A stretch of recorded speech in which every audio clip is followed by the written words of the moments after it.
nolabait PP-ko alde kontserbadorenari edo beraien eskariari jarraiki aurre proiektu berri bat jada martxan dago abortuaren ingurun, eta izugarrizko atzera pausoa dela pentsatzen dugu.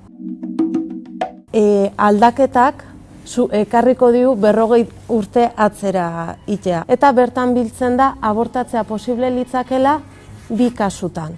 Hau da, emakumearen osasun fisiko eta psikologikoa arriskun da honen eta bortxaketa kasuetan.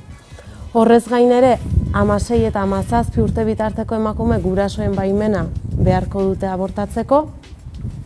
Kentzen da ere, heziketan, ikastetxetan, sexu heziketa programak bertan bera gelditzen die. Iruditzen zaigu, lege aurre proiektu honek bustitzen gatxon edo jendarteko agente ezberdinek, hau da, emakumek, medikuk, epaiek, erizainek, ez hartu behar dula jarrera bat, desobedientzia jarrera bat.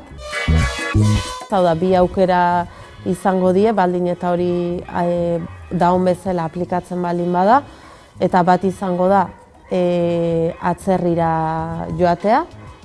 Baina, ze gertatzen da, dirurik ez dauken emakume baten kasun, saiatuko dela beste txirrikitu batzuk, hau da, bide klandestinoari ekiten.